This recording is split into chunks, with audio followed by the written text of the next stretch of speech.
We're going to learn why you quick draw, how you quick draw. We're going to learn about knife presentation and how you bring the knife into quick action. Then we're going to do some quick draw synergy drills and also finish up with some quick draw combat scenarios. First thing we're going to talk about is primary carry sites. These are places that people carry their knives and also pistols in very quick access positions. A lot of times it's going to be on the belt. In this case here we have the common fixed blade knife, which is not carried much in public by citizens, but many military and police will carry it.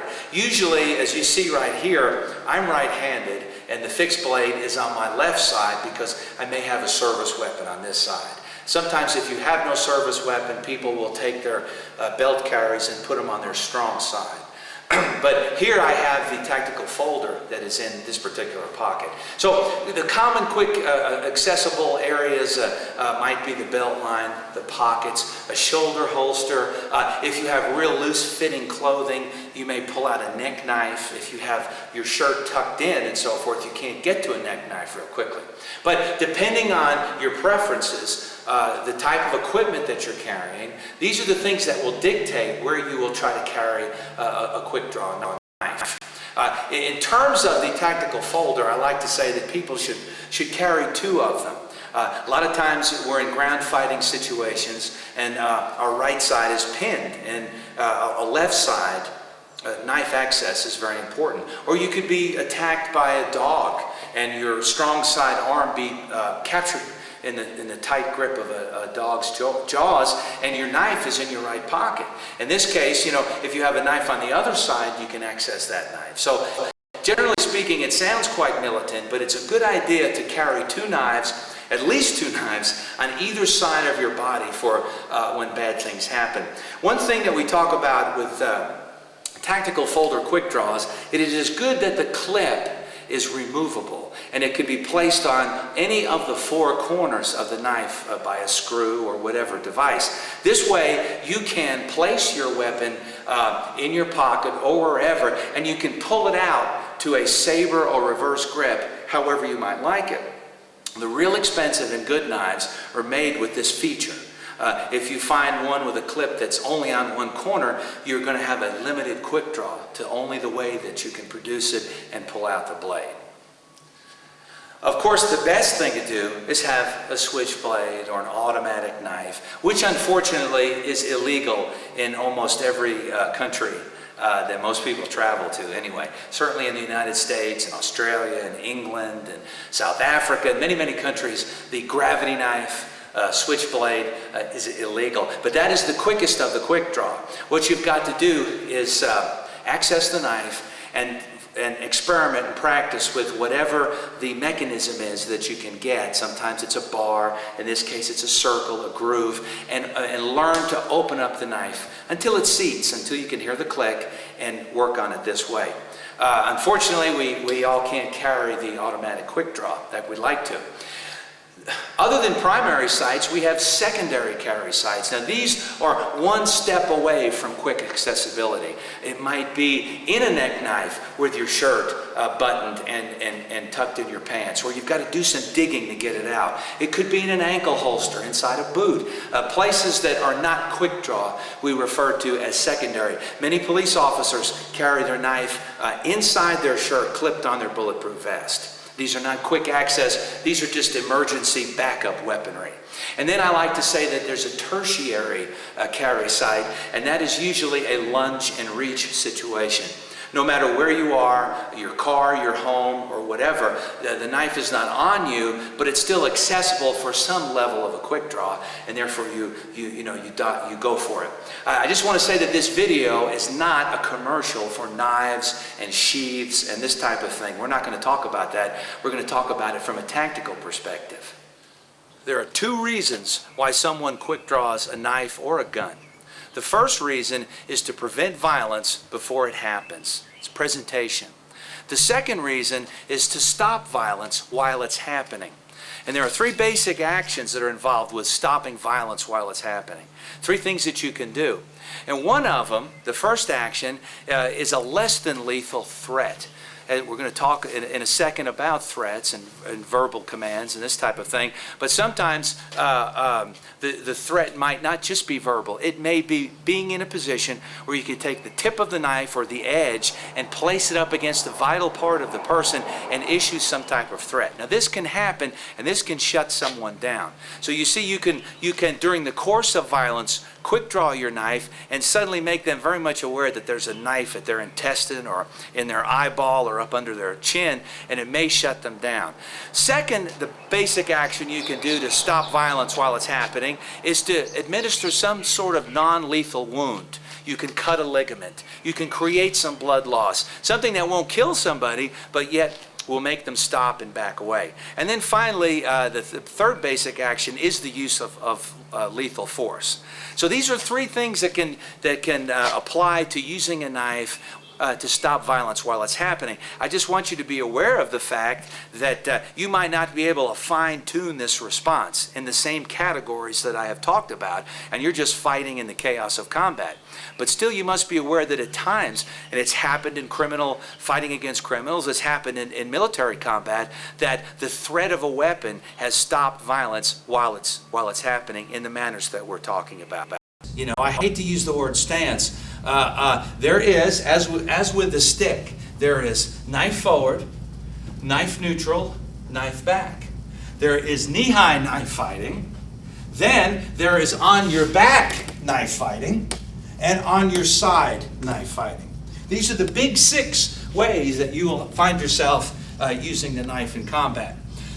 The knife strikes with the tip, stabs with the tip, it slashes with the edge, it strikes with the handle, and it strikes with the flat of the blade. These are the 4 main ways that you can use a knife in combat. I'd like to say that there are some quick ways to shave some time off of quick draws. When you open up the knife, here's a slashing method. Open it up about 3/4 of the way and let your first attack, seat the blade and let it continue. And so here you have this particular apparatus. You open it up and then get it in a position and let the first slash pull the blade back to seat it. Another way, if you're a stabber, is you open up the knife. We call this a rising quick draw, you see, and then you're able to get it 3/4 of the way and then let the momentum take it into position and stab in any particular way. But again, you've got to know how your knife functions to be able to do that. There is also a stealth quick draw, times when you might want to open the knife and not alert the enemy that you have. And you see, this is a telltale sound. And so sometimes you can do this by depressing the tension bar, whatever apparatus is on your knife, seating the blade quietly and releasing it. And so you have this, or you can put the blade in position, quietly seat it, and then you have a quiet knife that's open and a reverse or concealed grip, so that you have it in case you need it against an attacker. These are issues we'll talk about throughout the course a lot. You get the knife out, you have your command presence situation again, as with a stick and as with a gun. You have understand that communication is 90% physical and 10% verbal, so the experts say. And this is a big physical message right here.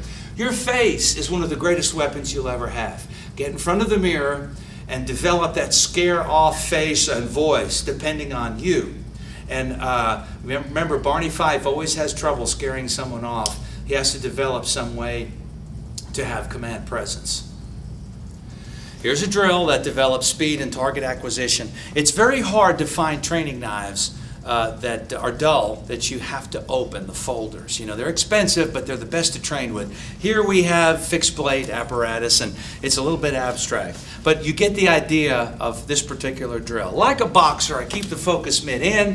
When I expose it, it's time for him to strike it. He has a knife and a belt carry or whatever, and here we move around, and he has to pull and strike. Stab or slash, it doesn't matter. As you know, as the course progresses, we teach all the different types of use of the knife. Reverse grip stabbing, reverse grip slashing, saber slash, saber grab, we do all of it. Pummel strike, striking. See? Give him a chance to put the knife back up And this is a good way to develop a target acquisition and speed. Here's our famous block, pass, and pin drill that we use so often in so many different fashions. We're going to use this to help develop the quick draw. But fundamentally speaking, for a new person seeing it the first time, it's a 6-step drill. I do 3 things, my partner does 3 things. The first thing I do is I block. Next thing, I parry over. The next thing, I pin. Then I attack him. He will block and parry and pin. Then he will attack me. I will block, or I will say hi. I will say hi again. I will slap it down, usually on the elbow, best control of the arm. And that's the 3 beats of the drill. I tell you what, let me do it for you from behind. I block. I parry down. I pin. And then I strike. And he does the same to me. Now, we'll have a quick draw practice out of this. And so here we are. He is going to strike. So here's beat 1 of the first contact, beat 2, beat 3, beat 4, beat 5, beat 6. And you continue along this progression. 1, 2, 3, 4, 5, 6. 1, 2, 3, 4, 5, 6. Now here's 1, 2, on beat 3, I push the individual away and I open up my knife and I have a quick draw. So that was on beat 1, beat 2, beat 3, 3.5. I push the person off. I need a lot of extra time sometimes because I've got to open up that tactical folder. And it's even longer than a gun sometimes. And now I'm here, my knife is up for my threat. Barney or the 2 jacks, to try to get this guy to stay off of me. So here's our next part of this drill, is that he's going to quick draw his knife, but the shove's got to be real because he's going to come charging back to interrupt the quick draw, So on beat 3.5, he's going to shove. He is going to start really putting stress on him and that quick draw.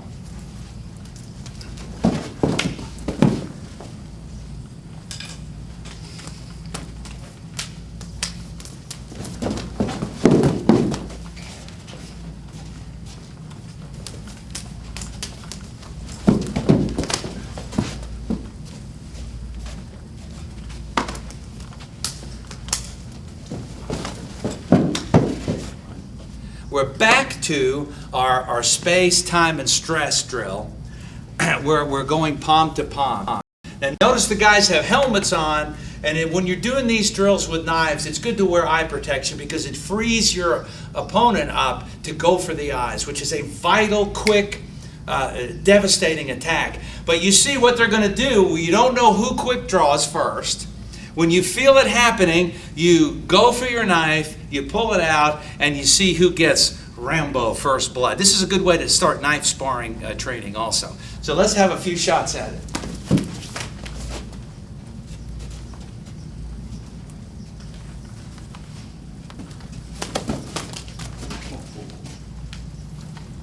Steven Seagal killer.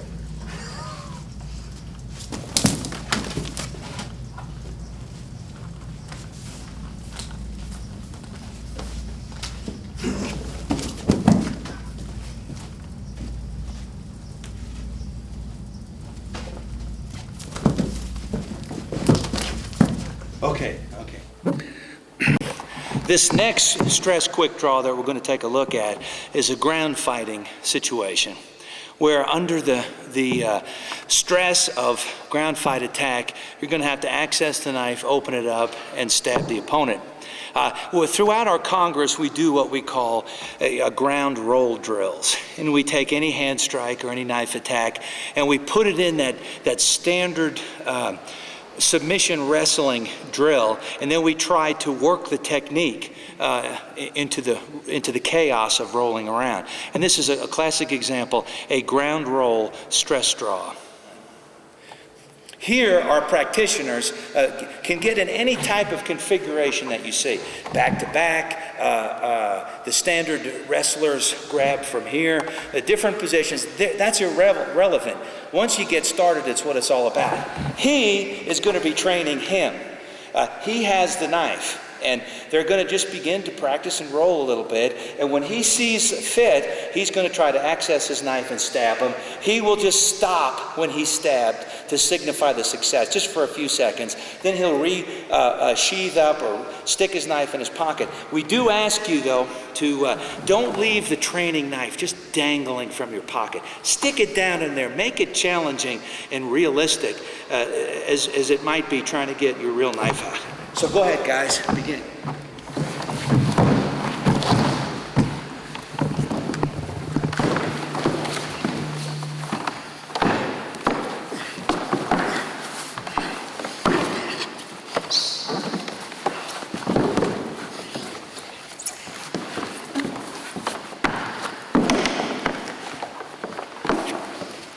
Okay, good. And one more time. Get set up. You see the importance of having two knives, because if you have a knife on your right side and a knife on your left side, you're able to access it, one of them, with a lot more ease than being pinned on one side. Go ahead, just one more time. Any position, take it easy. They roll and wrestle a little bit, and then he's going to access his knife and begin the stabbing. Just begin whenever.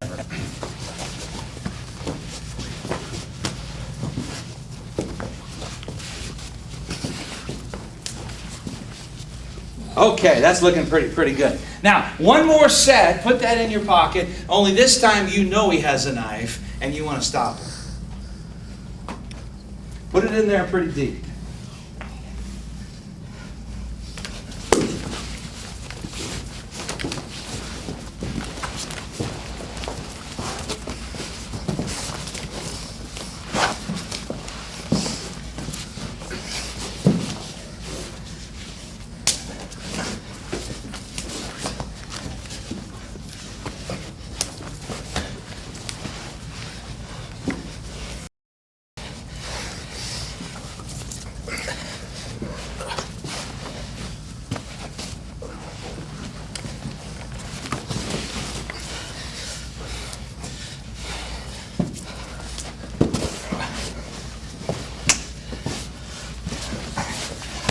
All right, that was good. And also I want to note, in a very safe, controlled way too. You can crank it up. If you put helmets and gear on these guys, they can take their shots. I want to inspire you to think that the rattlesnake drill is a fantastic ground drill with knives, in particular the quick draw. Another classic in the quick draw category that we like to work on is going to be the clinch. Remember that fights occur at ramming speed. Either he's ramming me, I'm ramming him, or there is no fight. There's just two guys talking smack and profiling, walking around. But so there is no such thing as a fighting stance. There is only balance and power in motion, you know. And so here we are, and two guys collide into a clinch of some type. It's always different. Now look at this position here. Can I get up into the famous Thai boxing move? No, but I can certainly try to do some knee attacks. And maybe there's 86 different things to do here, but today is knife day. And so we're going to, so look at this here. Here I am, I'm dropped. Even he may or may not know that I'm going for a knife. Even if he grabs my hand here, these are problems that you can work on. I take out the knife and I open it. You know, and then look at this possible transition right from here. And then I have maybe a threat, a give up threat, or maybe, you know, just an attack to do. Just a little bit more, one more application. This is a training knife. It's been dulled, but it's still dangerous. So even dulled metal knives have some level and degree of danger when you get crazy. So here we are again. We crash. Like the fight is on. Different position again, you know. I mean, there's a groin attack right here. I reach, even if now he may start to think that I'm pulling out a knife, but we're fighting. Here, I open up this knife. Look. That's how real knife fights are this ugly and gross. They're not like that. They're two brawling guys. Just catch that hand. That's what it's like. It's not all that stuff. Use the clinch and experiment with stress quick draws. Stress quick draw versus a choke. Many things to do against the choke, but today is knife day. So we're going to try to use a knife to solve the problem. Guy runs up and just grabs you in some sort of rear headlock. And I'm real lucky this time because I've got a windpipe and a carotid that's open. So, you know, I may feel like it's more of a neck restraint than a choke. So I bought myself a little bit of time. So here, you know, he may be moving me around, and we'll talk about that in a second. But right now, for the purpose of this, I bought myself a little time. I reach down, I take out my folder, and protect it in tight so I don't lose it. I try to open it up. You see, I don't want it to be out here because he's throwing me around and I may lose the knife. It's tight. Even now I would like to go to a reverse grip. I want to cover it against my leg. Because as he's slinging me around, if I'm out here doing this, I may lose the knife. You could still do it this way. But if in a reverse grip or saber, I attack the side of the arm choking me. Now just imagine, once and rip, twice and rip. Do you not think that after the third or fourth one, this guy has an instinctual desire to make it stop? And then suddenly, I'm free. You know, my neck is free. From here, just put real, hold on, I can switch. You see, and then, this wall is here. Oh, God, that's good. And then I can attack and attack and attack. What we don't want to see is the knife drawn and attacks to your own face and throat. In this particular case, we punched him down. And it is like we did with the stick. He lands, he buys a few seconds, he opens up his weapon, and he slashes it at me to create a shield in time for him to get back up. Because let me tell you something, all these studies tell you to get back up as soon as possible. Not to remain there in some college wrestling tap-out bullshit. But to get up, get knee high, get standing as soon as you possibly can. That's the key to survival. Here's the scenario I'd like for you to practice. I'm the bad guy, and I knock him down. I come. Out comes that knife, I see it, and then he uses it as a shield to get up. Good scenario to work, stress for him. Here's a knife ground fighting situation I call the splitter. And the first half of it is the best case scenario, and the second half is kind of the worst case scenario. We try to problem solve it. He has a knife, you're on the bottom of a knife fight. It's terrible, terrible situation. And we have in our knife ground fighting courses many things he can do to finish me in seconds. We just hope that he's an ignorant criminal or an untrained military person, and you can try to do some of these things. I happened upon this movement actually doing the previous drill with a person, and I discovered that this actually worked against a surprise person, and we started teaching it regularly. It doesn't matter if his knee is up or down, and in fact, this is my knife side, it's good that his knee is up. Here we are in this standard Western cowboy and Indian predicament, you know. And so what I'm going to do is push up, so as we learn in so many different martial arts, you get the opposite reaction. And just freeze in this position for here. I am going to do the namesake of the combat scenario, the splitter. I'm going to get my head out of the way because I don't want his head coming down. I'm going to push up and then release and split out with a death grip on his knife. Now on the first one, the first time I did this guy humanly, reflexively, let go of my empty hand and posted and caught himself. And this freed up my hand to then reach in this way or around here, take out this knife, and you've got to kill him here. You've got to kill him pretty fast. Work on the lungs, keep him there because he'll try to escape right away. So let's just kind of go through that slowly. The best case scenario, where here I push up, he pushes down, and I get out of the way. Death grip over there. He's still perhaps, hopefully, slightly disoriented. I reach down, access my knife, take out the folder, and commence to stabbing. Keep him here a little while if you can, usually by this leg, because he'll roll away on you and get away. It's just human nature. Come over the throat, the groin, and then we'll try to back away. That's the easy version. Now he's on top of me, we'll do the hard version. I'm here, I push up, he pushes back down, I split, and damn, his hand is still here. He's still got me, you know. So what I'm gonna do now is come underneath and use this wrenching motion to escape that grip. Watch that knee. It was a little tight here. I reach around, get it, attack the groin if it happens to be, if you happen to be in that situation. Kick away, back away, and hopefully you've wounded them pretty successfully. So that's two versions of what we call the splitter. First one is an easy version, the second one is a worst case version.